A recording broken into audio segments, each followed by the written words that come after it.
ಪುಣೆಯ 26 ವರ್ಷದ ಉದ್ಯಮಿ ಕೇತನ್ ವಿಶಾಲ್ ಅಗರ್ವಾಲ್ ಕೊಲೆ ಕೇಸ್ ಇಡೀ ದೇಶವನ್ನೇ ಬೆಚ್ಚಿ ಬೀಳಿಸಿದೆ. ದಿನೇ ದಿನೇ ಕೊಲೆ ಪ್ರಕರಣ ಹೊಸ ತಿರುವು ಪಡೆದುಕೊಳ್ಳುತ್ತಿದೆ.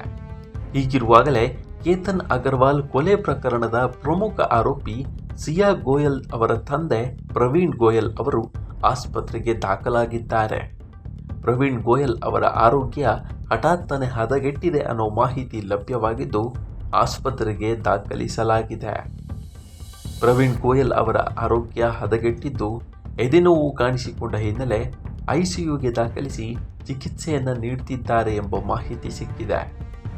ಚೇತನ್ ಕೊಲೆ ಆರೋಪಿ ಸಿಯಾ ಗೋಯಲ್ ತಂದೆ ಆಸ್ಪತ್ರೆಗೆ ದಾಖಲಾಗಿರುವ ಹಿನ್ನೆಲೆಯಲ್ಲಿ ಆಸ್ಪತ್ರೆ ಆವರಣದಲ್ಲಿ ಬಿಗಿ ಪೊಲೀಸ್ ಬಂದೋಬಸ್ತನ್ನು ಕೂಡ ನಿಯೋಜಿಸಲಾಗಿದೆ.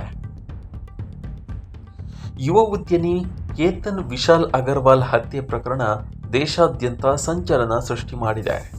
ನಿಶ್ಚಿತಾರ್ಥ ಮಾಡಿಕೊಂಡು ಪ್ರಿಯಕರನ ಜೊತೆ ಓಡಿ ಹೋದರೆ ಮರ್ಯಾದೆ ಹೋಗುತ್ತೆ ಅನ್ನೋ ಒಂದೇ ಕಾರಣಕ್ಕೆ ಪ್ರಿಯಕರನ ಜೊತೆ ಸೇರಿ ಕೊಲೆ ಮಾಡಲಾಗಿತ್ತು.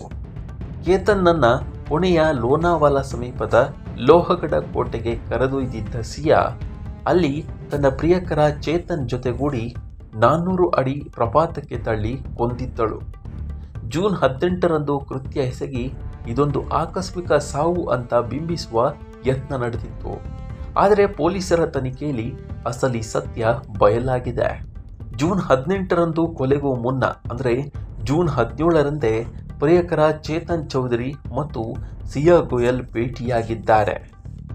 ಕೊಂಡ್ವಾದ ಕೆಫೆಯಲ್ಲಿ ಸಂಜೆ ಭೇಟಿಯಾಗಿದ್ದ ಇಬ್ಬರು ಸಾಕ್ಷ್ಯ ಸಿಗದಂತೆ ಹೇಗೆ ಕೊಲೆ ಮಾಡಬೇಕು, ಯಾವ ಸ್ಥಳದಿಂದ ತಳ್ಳಿದರೆ ಸಾಯಬಹುದು ಅಂತೆಲ್ಲ ಯೋಜನೆ ಮಾಡಿದ್ದಾರೆ.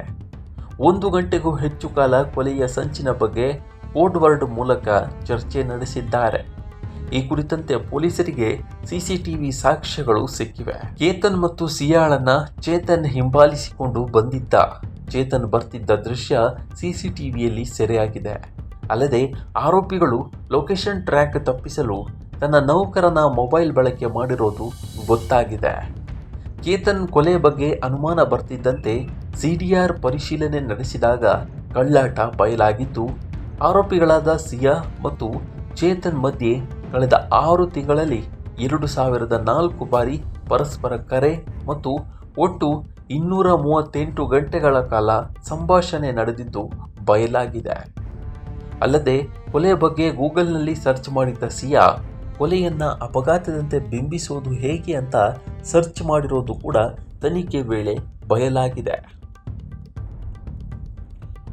ಒಟ್ನಲ್ಲಿ ಇಡೀ ದೇಶವನ್ನೇ ಬೆಚ್ಚಿ ಬೀಳಿಸಿದ್ದ ಈ ಕೊಲೆ ಕೇಸ್ ಇದೀಗ ಸಿಯಾಳ ತಂದೆ ಆಸ್ಪತ್ರೆಗೆ ಅಡ್ಮಿಟ್ ಆಗಿದ್ದು, ಮುಂದೆ ಇನ್ಯಾವ ಬೆಳವಣಿಗೆ ಬರುತ್ತೆ ಅನ್ನೋದನ್ನ ಕಾದು ನೋಡಬೇಕಾಗಿದೆ.